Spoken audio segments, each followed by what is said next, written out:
Hello, everyone. Welcome. We're just getting our technology lined up here. I am Angela, and on behalf of Stanley Law and everyone here on our webinar today, thank you so much. Thank you to those of you who have joined us via Eventbrite. And if you have any technical issues with Eventbrite, email me and I will send you a link to this webinar. We are recording this, so you are going to see this in our Facebook archives for videos. It'll also be posted on the Stanley Law Office's YouTube page and shared on the website, stanleylawoffices.com. So today we are talking slip and falls, and we are taking your questions live. There are a couple of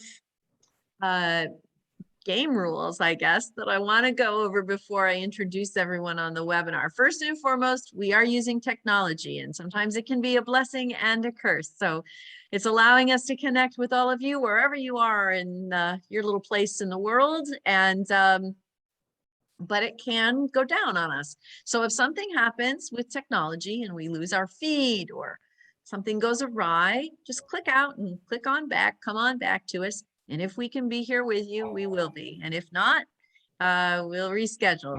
Them's the breaks. But God willing, we're in a good place with technology today, and all our buffering and streaming and everything is going to line up, all green lights all the way. Right, Tim?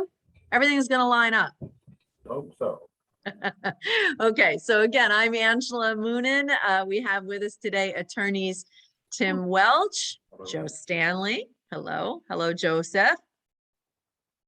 Morning, good afternoon, depending on what time zone you're in, or it's afternoon everywhere. And we are today introducing someone very special that has just joined the firm. I promised you the opportunity to meet new personal injury attorney on the team at Stanley Law, Jamie Richards. Welcome, Jamie. Thank you. Hi, everyone. I apologize, it's so dark in here. That's all right. We're working our way through all sorts of new stuff here. So, and we're putting Jamie on the spot, and you're being a good sport. So thank you, love. And speaking of which, we're going to let Jamie share a little bit about herself with you and let you know why she chose personal injury law and chose to be a part of the team over at Stanley Law. And then Jamie, you've got some clients that you need to get to. So whenever you need to hop off here, we totally get it. We understand and appreciate you being here with us today.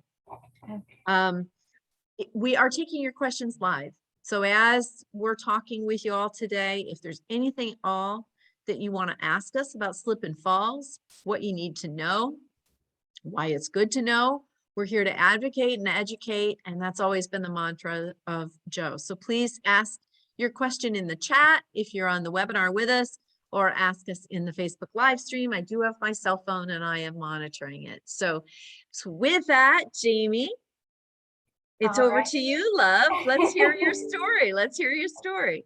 Perfect. So I did not have anything prepared, so I apologize. But as Angela mentioned, I am the newest attorney here. I've always been very client oriented. I enjoy helping people. With personal injury, I realized people are going through such a tough time and I want to be a resource for people. So here I am. I know Stanley Law has a great reputation in the area in New York. So I wanted to join the team here because I know that they go above and beyond for the clients, and that's something that I want to be a part of. So that's why I'm here, and I'm looking forward to being here for a long time. And so far it's been great. Well, wonderful. Yeah, and it's pretty new, right? It's been like a week. 2 weeks. 2 weeks. A week, and we're pulling her into a webinar, Joe. It just doesn't seem fair, does it? And this is your first one too, Tim. Yep, sounds fair to me though, bringing her in. All right, well, I'm going to let Joe say hello to everyone and kind of give the context for our webinar today. And again, Jamie, thank you and welcome. And feel free to stay on as long as you can with us or whatever you need to do. But Joe, it's over to you, dear. Thank you, Angela. Hi, Tim.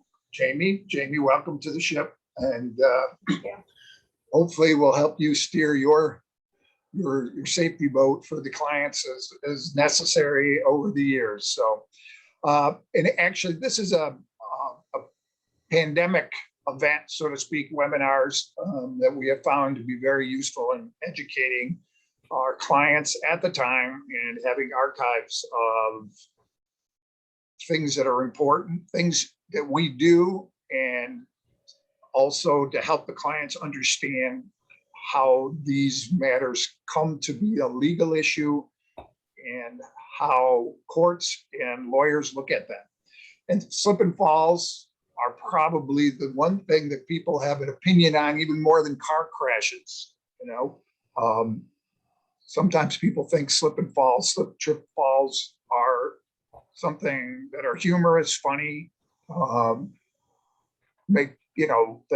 why are lawyers involved in it?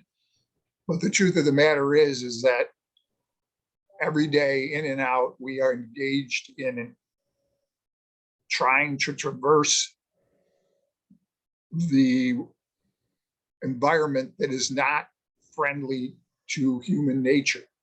And trips, falls can be life-changing and even fatal. And they don't require much distance, and they don't require much defect. And we're going to see that as we go on. And human nature, the one thing is we all walk up and down stairs on sidewalks. And I can tell you, none of us watch where our feet are going as we proceed. Our psychology doesn't allow us to do that. And for that matter, there's too many other things going on in the world, such that if you watched your feet or watched every step you took, you would also be endangering yourself beyond belief. So as human beings in our civil society, we assume that where we are going has met minimum safety standards in terms of our anticipating that there is not going to be some dangerous or defective or hazardous condition. And unfortunately, that's not necessarily the case. And this is to educate you, because, by the way, stairs, walkways, other routes that we take every day are most likely going to harm the people who live there or the people who work there more than visitors. People are always concerned about, well, am I going to get sued because something falls on my property or something happens here? But the truth of the matter is that you and your family, or you and your employees, or you or your valued customers are going to have to experience, I know that's not the right word, but have to navigate the hazardous conditions on a regular basis. And we all know, by the way, I don't know, anybody who's rented, owned, or even worked at a place knows, here's the place, that should be fixed, or that needs to be taken care of, and I'll get around to it. The problem is that if somebody gets hurt, you're going to get around to it, but it's too late. And safety for what we do regularly, which is we walk up and down stairs, is probably more important than driving safely. But people don't look at it that way. We just assume, we're watching where we're going and we're never going to fall. Well, that's just not the case. And I can tell you, Tim, we have hundreds and hundreds of people who call us, and we have represented that thought that, right, Tim? They thought it's never going to happen to me until it happens to me. And the consequences are sometimes devastating. And so with that in mind, this is more about, it's going to explain how we look at lawsuits and those kind of things. But the overriding thing I want to try to point out to people is that making things safe, appreciating the hazardous conditions at workplaces, at home, or places you even regularly go, is very important in terms of prevention. Because I think somebody did say an ounce of prevention is worth a pound of cure. That is still a good adage. And every day we have the opportunity to make things safer. And you know what? The person who we might be making it safer for is us. So Angela, we can start off with my earth-shaking outline. Okay, will do. And then let me know, we do have a video for you all that Joe was kind enough to send along a link to. And it's lighthearted, it's humorous, but it's very compelling at the same time in demonstrating what we're talking about here.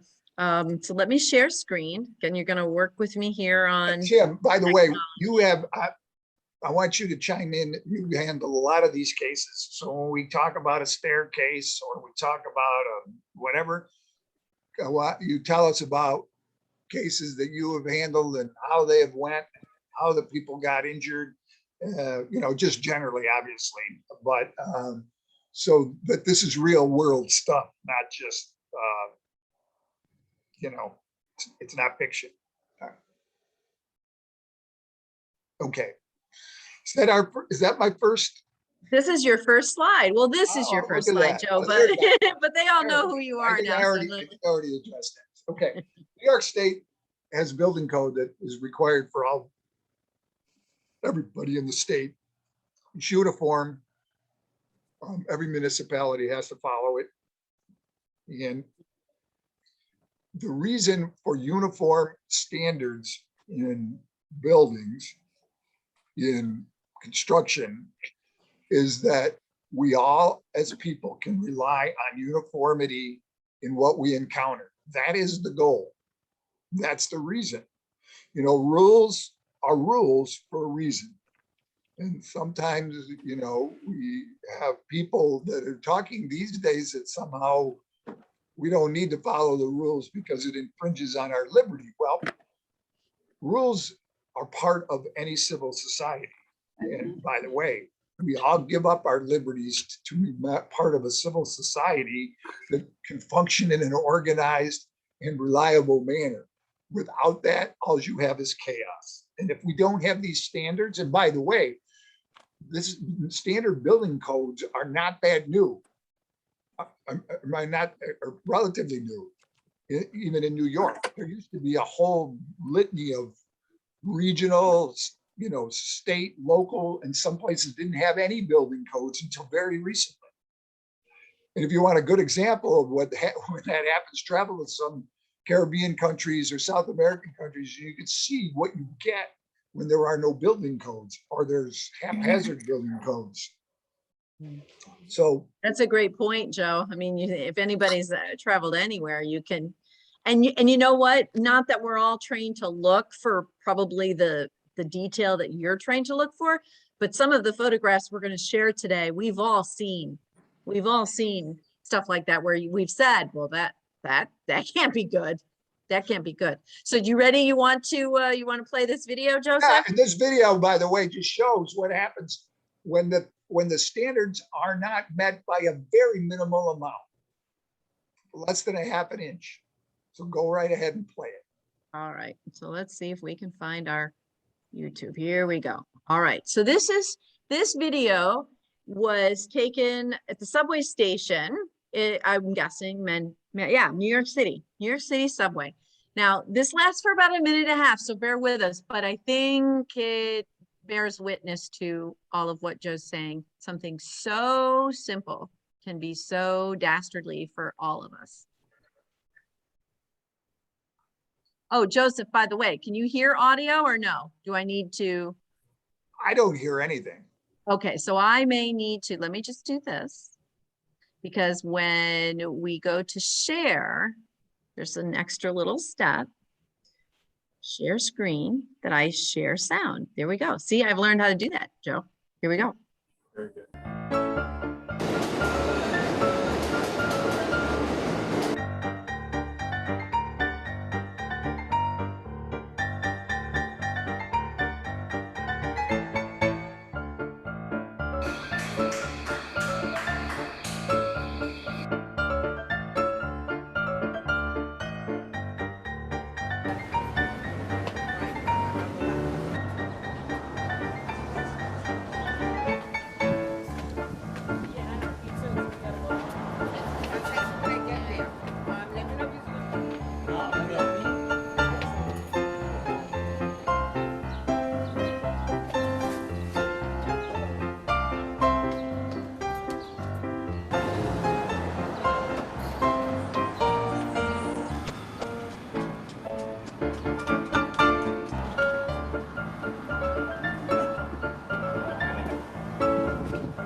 Actually,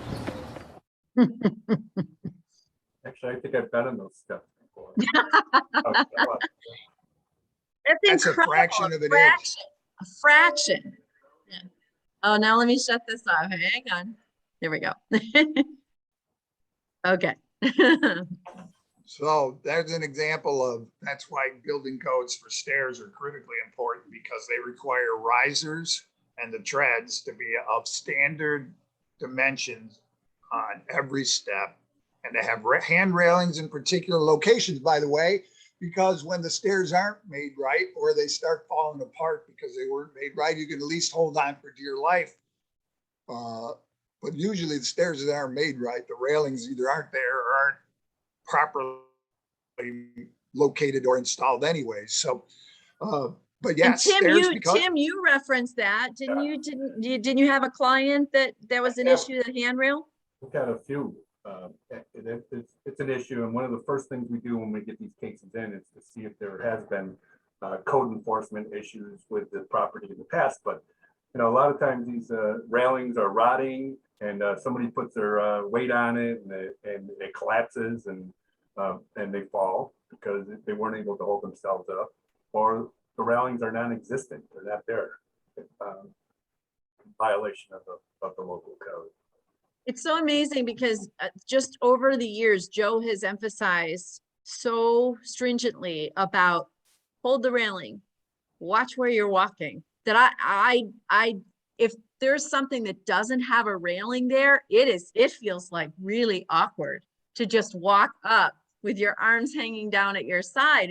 It's a little, because you're, you know, and maybe it's just as I've gotten older, I've gotten more cognizant of that as well. But when you don't have a railing to hand, I mean, and I've known someone personally and from our little wee town in upstate New York, in Pulaski, New York, that took a very bad fall in his basement. He was doing some wood refinishing, some hobby work in his basement, and there was a little bit of a lip, and he stepped back, and that was it. He didn't make it. He didn't survive the fall, and he just fell in the basement, you know, because of one little step, and he didn't wake up. So there's the you know what I was talking about. The most likely people to get hurt are the people that are close to you that are using it all the time. Yeah. And you know, So, landlords, Tim, you know that landlords are notorious. You could tell a legion of stories of landlords who are not that happy with, you know, observing the building codes. I'm sure you can give us a whole bunch of. Right, or they're told by numerous times by a number of people who live there about the conditions of their railings or whatever, and they just ignore it, and that's a big issue. the structural conditions, Joe. Well, you know, we can talk about the law now. When there's a structural problem that we are talking about now, risers, treads, and other things, and the design of the stairs, structural problems are usually such that the owner of the property or the person responsible for maintaining it is on notice of the condition, or legally should be on notice of the condition. In other words, the law is that they're responsible for a hazardous condition or a defective condition or an unsafe condition that they know or should know exist, and that they have had a reasonable time to fix it. What does all that mean? It means, if you know, we all know, you know, and you can't stick your head in the sand and say, well, I don't want to know about it, because that's not how it works. If something's there for a month and you never want to go there and don't want to know anything about it, it's not how it works. You have a reasonable obligation to keep your property safe. So ignorance is not bliss, and that doesn't hold up in court either. But, and you know, this stair, it might look like, oh, he's just exaggerating. Tim, I would say, how many of these have we seen over the year? You know, tread collapse, either whether they're wood or stone. Yeah, that one is a little radical, but yeah. By the way, conveniently, there's no railing on this one either. By the way, Uh, I mean, So, that's an accident waiting to happen right there. yeah, but usually it's only one tread or a couple treads. Right, and it could be just, and the whole thing may not be collapsed. It could be you know, a piece broken off of it at the front of the tread, or it's collapsed along the back end of the tread. Yeah, it's And most of the time, the cases are not, it's not as obvious as you would think. These are obvious. It's something that if you're not a regular user, and most of, obviously the cases that we get are people who aren't there all the time. They don't live there. They're not the employees of the employer. They're not going to be inspecting the stairs or know that it hasn't been taken care of or it's rotted, and that they put one nail in when it fell apart instead of doing it properly and things like that. So again, if a stair gives way, it doesn't have to break and you're walking on it, bad things happen. But let's go back to the other one, because we didn't talk about walkways. I just want to say I actually had a case where this client, she moved into her house and she was complaining to the landlord about the stairs, and they were loose or something, and he didn't do anything about them for like the first 3 or 4 weeks, and then she actually fell through the stairs right into the basement. The stair Oh my God. into the basement. So there was obviously some structural problems with that staircase that she had told the landlord about, that he did not work on. Oh my gosh, I can't even imagine how scary that was. I can't even imagine. We have probably, Tim, you probably have 10 cases where stairs have collapsed. I mean, just by people walking on them, they weren't that obvious, but until you looked at it and the whole thing is rotten or the design is just crazy. And by the way, stone staircases are just as hazardous and sometimes more hazardous than the wood ones. Yeah. That's incredible. Well, we do have a question on here. Sandra's asking, can you explain why sometimes if you fall on ice, and I know we're going to talk more about, I haven't gotten to the ice part. That's a trend. yes, but there is a question. Sometimes if you fall on the ice, the owner's at fault, sometimes not at fault. So let's cue that one up. That's a question. We got another one that sometimes carpet covers bad stairs or is torn. The actual carpet on the stairs is torn, and that's a hazard. So all those conditions, Joe. Yeah, well, that's the maintenance, by the way. That's what we talked about. There's structural, and then it's not built right. That the treads and the risers are off, and like the subway stairs. Or it was built okay. It just is 20 years old or 10 years old, and no one took care of it. And everything deteriorates in our climates. And so that's maintenance. And rugs are, you can have rugs on stairs, but rugs wear out and they become a hazard in and of themselves. So you want to go back to the slides, Joe, or are we in a place to go back? Okay. Because then the structural walkway. Yeah. The structural is meeting the building code. The maintenance, the building code also says you have to maintain the stairs, walkways properly. And walkways, again, can be designed poorly or maintained poorly. Walkways are notorious, Tim, for having potholes in them or being on slopes so that you can't walk on them. Should we show that picture, Joe? Because there was a picture of potholes that was pretty significant. Well, I think those potholes are in the parking lots, but that's a different parking lots. Okay. Than walkways. Gotcha. Walkways and parking lots although the legal standard's the same, there's a subtle difference in how they're looked at, because walkways are encouraging you to come to this specific path, and a parking lot is a little more of a general area to walk in. The legal obligation is the same, but whether it's hazardous or not is a different issue. So again, Tim, maybe we just say that accidents on walkways are less or more common than stairs, or they're about the same, because when there's a hazard, there's a hazard. And the fact that they're walkways, they're designed to be walked upon, and that's why they're designed, and so they should be safe. Yeah, and the maintenance problems of walkways They can be stairs or walkways. Slope, I talked about. Drainage. Now we'll get into the snow and ice issue because drainage and roof overhangs become structural issues in a snow and ice case. Somebody asked about snow and ice. Snow and ice is generally a transient condition, and the legal standard for proving negligence in that is more difficult generally than the structural and maintenance issues we are talking about. Okay, but poor slope, poor drainage, and roof overhangs where there's no gutters or the gutters are broken, where there's a recurring condition that contributes to snow and ice accumulating on the stairs or walkways, that is in essence a structural condition that the owner knows or should know about and then becomes legally responsible for that recurring problem. And I can tell you in our climate, roof overhangs and bad drainage, we've all seen it, been there, know about it. Probably already know about it on our own properties where the water accumulates or it drips down off the roof onto the walkway such that on a warm, not just barely warm day, the water comes off the roof and hits the ground and freezes and you fall. And by the way, I probably have had 25 or 30 of those cases, people coming out or going into locations where the water was dripping off the roof because of bad gutters and bad design.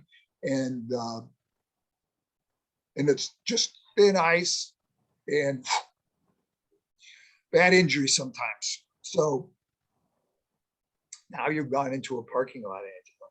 Look at that, Tim. This is, You might think that that's an exaggeration. but it's not. I know. I've had at least 4 or 5 cases over the years where the parking lots look worse than this. What do you think, Tim? Wow. There's quite a few bad parking lots out there, but this looks more like a tennis court. I don't know if that's a parking lot. But Yeah, I don't know what that is. Maybe that is hard to tell what that is. tennis That's a courts tennis look court. like that. You know. God bless the tennis player. But yeah, and you'd be surprised about parking lots. Again, the legal standard is the same, but the way people look at them are differently. Is that okay? You know, they can't take care of it all. How can we do it? But potholes of those natures in parking lots are a dangerous condition. And Let me ask Joe, there's a question here that says, what about like on a highway? If the highway hasn't taken care of something and you're crossing or there's a crosswalk somewhere and it's on the highway, the potholes, I mean, we know in central New York, particularly after the winter months, the potholes can be really bad. well, I guess there's multiple questions. If you have potholes on a highway and they cause an accident, or if it's snow and ice on a highway and it causes an accident, the legal standards for those, it depends on the highway, who owns the highway for one thing. Counties and state roads are a little different than everybody else's. And gets very complicated. And it's just the same way it is very complicated with sidewalks and municipal owned walkways. The law is incredibly difficult for those kind of cases because they require a prior written notice of defect. Meaning that the specific problem has to be in writing to the municipality before anyone can bring a claim about that dangerous condition. Which, Joe, when you're doing an intake with a client, because I know sometimes people can be frustrated and say, well, what do you mean I don't have a case? But that's what your team is trained to do, is to follow the system and understand through years of practice and wisdom of knowing what are those nuances, what are those, the letter of the law, what it will be allowed, what's a winnable case, what isn't a winnable case. So you go through all those types of questions, right? When a client has had a slip and fall, Tim? yes, and by the way, that people we probably get, Tim, what would you say? We probably get 3 or 4 a month where people have fallen on municipal property. And we have to say, we can't help you because the law protects municipalities, even though they should know about these hazardous conditions. Most cities and towns and villages very well know that they have dangerous sidewalks, they have dangerous roadways, stairways, and whatever. They just don't have the money or won't spend the money to fix them. And the law protects the taxpayers, so to speak. And so you, as the person who encounters this dangerous condition, bear the loss, or sort of speak that you really have to navigate very carefully, because there's no legal remedy. Even though if it was a private owner, there would be a clear legal remedy. How's that? Gotcha. Sounds right. So Doesn't other sound fair? structural issues. I mean, Tim, have you had issues with clients with any drainage Oh, I grates just had or? a case now with a drainage grate, and it's not the grate itself, but there was some substance on the grate. And it's in the middle of the parking lot, and she parks her car on top of it, gets out of the car, and there's something slippery on the grate that caused her to fall and get hurt. And we have drainage gates are notorious for not being designed properly or having huge fall offs, because when they built the parking lot, they were more concerned about water than people. You've got on here signage and lighting, Joe. I mean, and again, all of these things seem like if I had a business, that would be those two things would be the, foremost on my mind, but it's definitely not always the case. Well, those are kind of obvious. Should you warn somebody if you know it's a hazardous condition that you haven't fixed or can't fix? Probably sounds like a good idea, doesn't it? Lighting. Tim, how many cases? Especially with stairs. I've got a couple involving staircases. Again, if it's dark out and somebody has to navigate stairway and they can't see because there's no lighting, I mean, that's asking for trouble. And Yeah. Can you imagine you combine the double whammy, the not so properly designed stairways that doesn't meet the building code, and it's dark. So Yeah, it's just fire. Yeah, it's a fire waiting to be lit. So what are we good for this one? The transient conditions, this is the snow and the ice and the things that happen and don't happen. And yes. Transient condition means that they're not permanent and not structural or not recurring. How's that? We talked about a recurring condition like the drip from the roof, structural being the design of the stairs or the walkways. And so things that come and go. The classic, is something's dropped in a grocery store when you're in the produce department, And what is the law on that? Somebody falls. People fall in grocery stores all the time. They fall in stores all the time on conditions that a lot of times people don't know what they fell on, or they don't, because they're hurt. They're not really interested in figuring out what they fell on when they're hurt. In this day and age, videos have made this issue a little bit better because most stores are watching you. They're watching you. In fact, they're watching almost everything you do. You'd be surprised. A lot of stores have almost as much video as casinos do. It's amazing the amount of surveillance that is done these days, which we take advantage of. But the law still requires that the owner of the property be aware, be on notice of this transient condition and have a reasonable opportunity to correct it, or that it existed for so long that they should have known about it and didn't. When you And say without- witnesses, I'm sorry, Joe, I was just seeing witnesses on here. What does that mean? I mean, other than your video cameras, as you pointed out. Well, the video cameras make the need of witnesses less. Of course, there's not a guarantee that there's a video in every case, but witnesses can see what happened. And also they may have been there and noticed that whatever was there, spilled, fall, whatever. And how long it was there. Yeah, how long it was there. Right. So these are very difficult cases without showing how long they were there. Although, you know, slipping and falling on, you know, something in a grocery store or a drugstore or whatever that was spilled on the floor are usually bad accidents because, you know, it's soap, it's water, it's food, it's stuff that's slippery. And these entities defend these cases because they say it's not their fault. Somebody else dropped it, their customers dropped it. We clean up after them as best we can. Not generally true, but, and the video does help out with how really they do clean up. Right. So in other words, they could say they clean up, we clean up, we clean up. Well, but if the accident happened, nobody comes and nobody comes and nobody comes, and other people, like that subway thing, the people are coming through and slipping and this, and then finally the third or fourth person just flat out falls and it wasn't addressed. I mean, I would think that footage is invaluable for the Well, the purposes video of- footage is quite valuable, but again,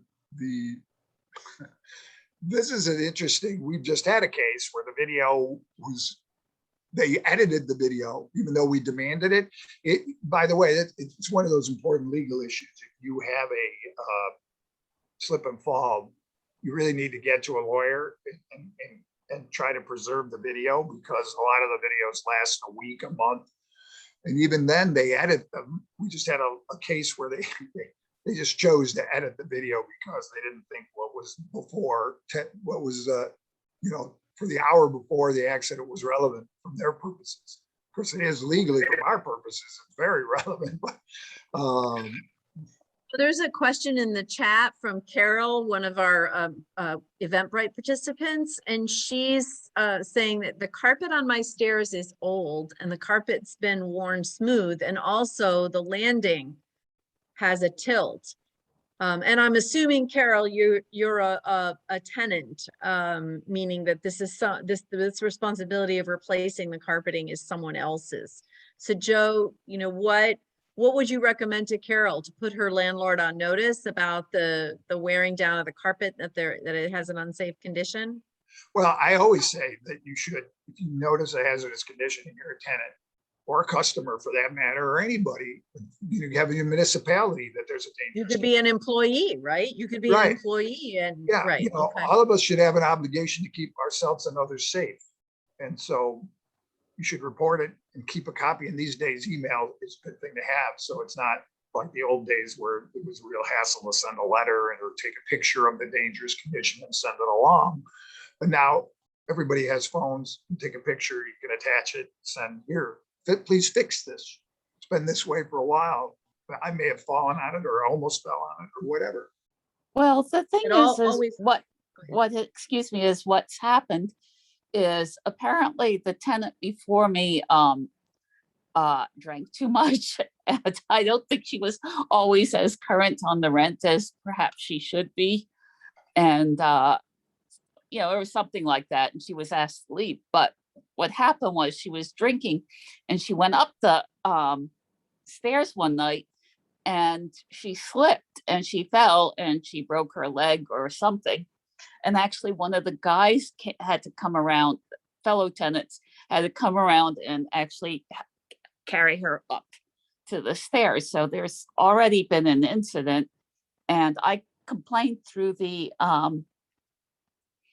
maintenance website, you know, and my complaint was just canceled, you know, it was taken off the maintenance list.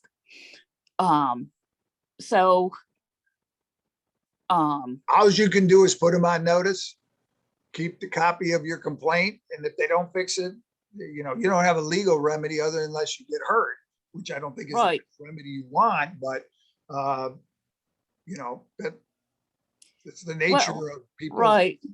See, I'm afraid of complaining to the municipality because the property manager has already gotten rid of one person who complained. So, you know, I think that is, that's a reality. reality. That's a reality, isn't it, Joe? Is that sometimes tenants are concerned about coming forward and causing any kind of, because it's, you know, the landlord likes you to know what? wield. You have a lease, and you have at least the terms that should protect you. You know, obviously a landlord is going to do whatever they're going to do. And my personal opinion is, unless you're in a situation where you have to be where you have to be, I think you need to put your landlord on notice of a hazardous condition.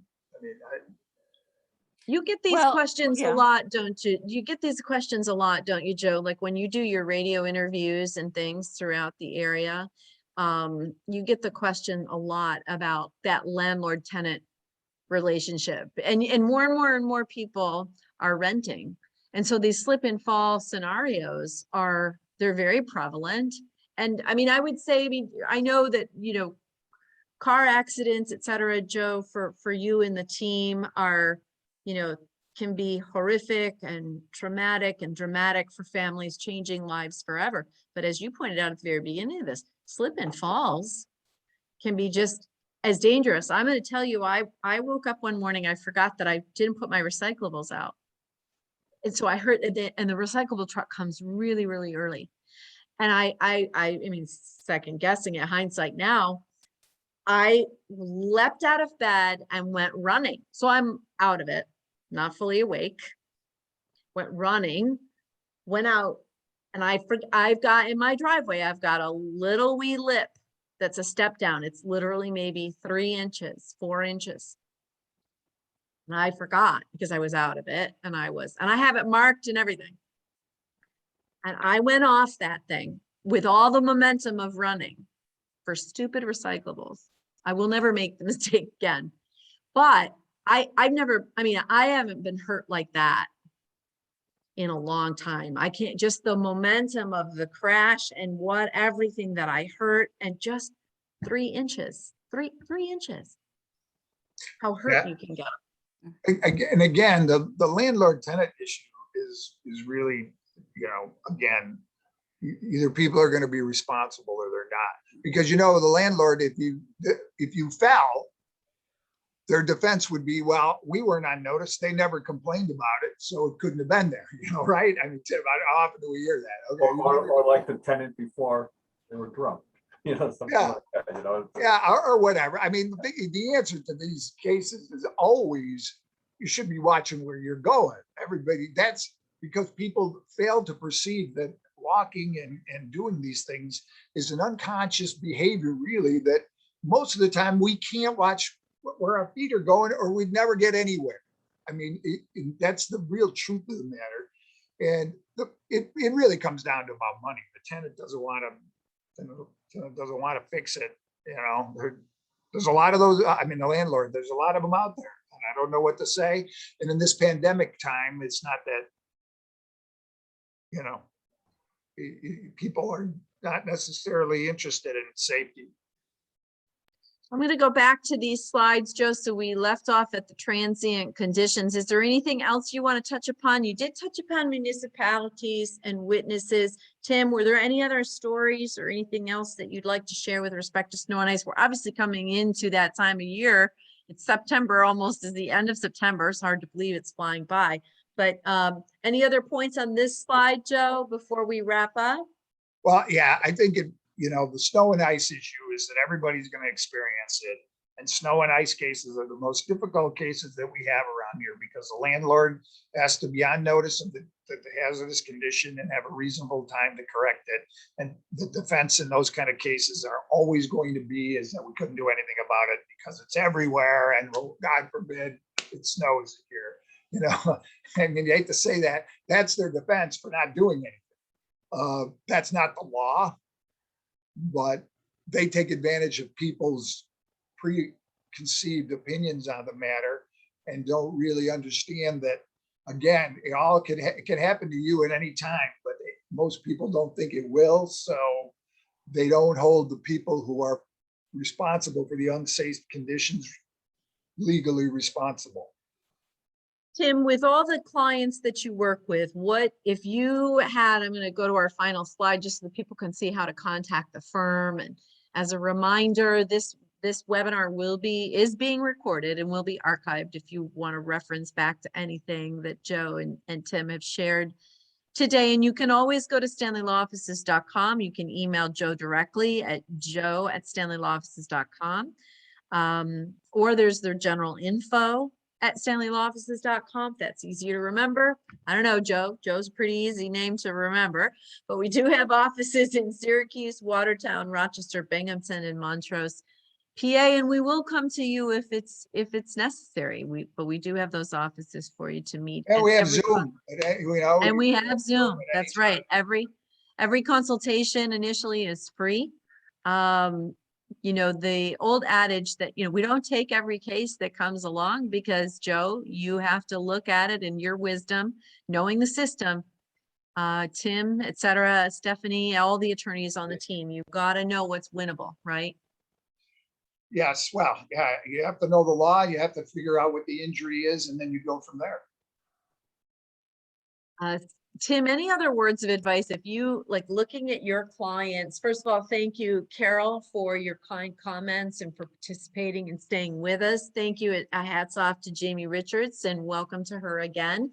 I'm sure, Joe, you have every confidence in her and are excited about her joining the team. But Tim, if you look at, you know, all the cases that you and Sandy is your paralegal, correct? That is And right. Sandy I was wondering if that was her question that she asked Sandra. And asked earlier. Sandy comes from the insurance industry. She was an underwriter over there. So she knows, she's kind of your inside gal, Joe. She knows how the system works from that perspective. She's been on the other side of the table. Now she sits on your side of the table. Tim, you and Sandy, the way you collaborate, you work with clients, et cetera, oftentimes they'll work with Sandy as much or more often than they will with you. The observations you and Sandy have are what you would say to someone like Carol, or anyone who's out there who either is a landlord currently and knows of a situation, or is a tenant, or even at your own home, right, Joe? You said that oftentimes it's you and your family who are most at risk. Any final words of advice, Tim? Well, I just think a lot of these cases are fact specific. So, you know, we got to look at the specific facts of each incident. Notice is important. So if you do fall or slip, photographs are good too. Like Joe says, everybody has a phone in their pocket nowadays. So, you know, you may not think about it after you fell, but taking a photograph of whatever caused you to fall would be important, because we can't hold it against the landlord if they then go and fix it after the fall. We can't hold that against them. And then we don't have, you know, whatever caused that fall there anymore to take a picture. So that's my advice. Joe, any final words for folks? You know, again, I hope you never get to a situation where you have to call us because you had a fall because of an unsafe and dangerous condition. It's probably the most common call we get, more common than car crashes. And you do not want to be in that situation. And, you know, it's after it happens, Tim just said, well, the landlord goes out and fix it. You can't hold it against them, but the idea is to be safe. And that's why I showed that video. That's why we showed these pictures. That's why we're talking about it, is that we want to put ourselves out of business, but I don't ever see that happening because that's not human nature. But if we could prevent 4 or 5 accidents, then that's great, because the hardship and the things that happen when people get hurt, you experienced it on some level, Angela, but it can be life altering, it can be devastating, it can really affect your family and those who are responsible with you to provide for whatever. And so be safe, use common sense, and, you know, hopefully that will save somebody from being hurt. Ounce of prevention, because you can't ever go back. and you're never the same. You're never the same. All right. Well, thank you, Tim. Thank you, Joe. Thanks. Thank you, Carol. Thank you, Carol, for joining us. And thank you to those of you who have come on or asked a question via the Facebook. Again, you can see this. It'll be at the stanleylawoffices.com page. We do invite you. We have quite a few what we would call FAQ videos or frequently asked question videos that we work pretty diligently at, again, because of an education and an advocacy standpoint. We figure if we empower you, the more we empower you with information that you know, we're helping to try and give you a stronger voice to be an advocate on your own behalf, whether that's you have a parent in a nursing home or senior living facility, or you've had a slip and fall or know someone that has. The more information, as Joe always says, information is power. And having the right people to connect with to help you do something with that information is even more powerful. And that's what the team at Stanley Law is here for you, for that. So we invite you to check out those videos. We are on YouTube, Twitter, LinkedIn, Facebook, Instagram, and you can see us at stanleylawoffices.com. Every consultation is free. And Joe, you're on many shows, radio shows and television shows, not because you love being on them, because I can trust you. Trust me, everyone. I've been there when he's recording these. These are not his favorite thing to do. His favorite thing to do is to be an advocate and to have impact in a positive way in who he calls the real heroes of the story, which are those who are injured and have their lives ripped apart at no fault of their own. But I will tell you that he does them. I don't want to speak for you, Joe. You can fill in the blanks here, but from my experience, he does them because you have to have a voice. You have to get the information out there. And we have these resources. We have the resources by which to educate people. Things like this, things like YouTube and social media and the website and television and radio and all the people that work together hard to get this message out. Joe, I know you don't love doing TV and radio. I know you love some of the talent and stuff that you work with, certainly some of the DJs in town, et cetera, in the different markets that you serve, but you do what you do for a reason, right?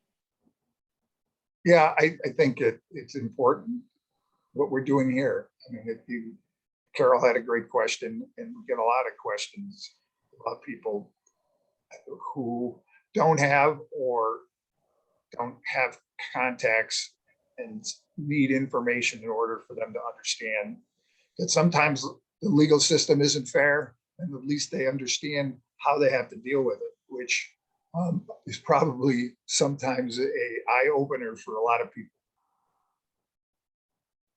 All right, you all be safe. Everybody out there, hold the hand railing, go slowly, pay attention, don't be buried down into your cell phone, watch where you're going, watch your feet, watch each step that you take. And yeah, I think moving a little slower and being more aware can always help all of us, and get it in writing if you do are noting a condition that is a safety issue. Thank you, everyone. Be well. And we'll be back again, Joe, I'm sure, with another webinar this next month. We've been talking about a potentially another mental health webinar as we head into the holiday season. Yes. Sounds good. Thanks, everybody. All right. Thank you, Angela. Take care. Thanks, Tim. Thanks, Tim. Bye-bye, all.